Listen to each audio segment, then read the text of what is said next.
Petrol bunks ముందు ఇంత పెద్ద లైన్సా? మా వారు డీజిల్ కొట్టించడానికి వెళ్ళి కారు కోసం 4:30కి వెళ్ళిన మనిషి 6:30కి వచ్చారు. నిజం చెప్పండి ఎక్కడికి వెళ్ళారని అడిగితే నన్ను కూడా బయటికి తీసుకెళ్లారు. నేను ఇట్నుంచి వెళ్ళి అట్నుంచి వచ్చేసరికి కూడా సేమ్ లైన్ ఉందన్నమాట. ఏంటి అని అడిగితే డీజిల్ పెట్రోల్ దొరకట్లేదంట.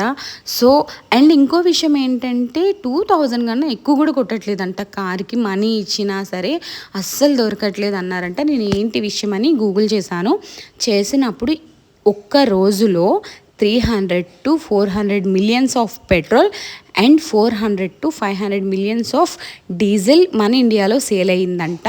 లాస్ట్ టైం కూడా ఇలానే లాస్ట్ మంత్ డీజిల్ పెట్రోల్ దొరకట్లేదని చెప్పినప్పుడు చాలామంది వెళ్ళి వెయిట్ చేసి క్యాన్స్లోని కార్స్లోని బైక్స్లోని కొట్టించేసుకున్నారు. దాని తర్వాత ఏం జరిగిందంటే 2 days తర్వాత పెట్రోల్ దొరుకుతుంది అండ్ 2 రూపీస్ తగ్గింది కూడా.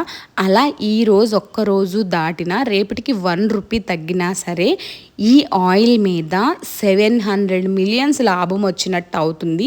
నిజంగానే దొరకట్లేదా? బట్ దొరుకుతున్నా సరే ఇలా రూమర్స్ పుట్టించి ఇలా సేల్ చేస్తున్నారా ఏంటనేది నాకైతే అర్థం కాలేదు. అండ్ కొందరు అనుకోవచ్చు ఎప్పటికైనా సేల్ అయ్యే ఆయిలే కదా అని.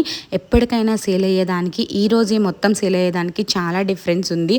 కొందరు బయటికి తీయని వెహికల్స్లో కూడా తీసుకొట్టిస్తున్నారనమాట, అవసరం ఉంటుందేమో అని. కొన్ని బంక్స్ అయితే ఆయిల్ అయిపోయి క్లోజ్ చేసేసారు కూడా. సో ఎవరికైనా క్లారిటీ ఉంటే నాకు కూడా క్లారిఫై చేయండి. ఆర్ మీకు ఎవరికైనా డౌట్ ఉందా కామెంట్ చేయండి.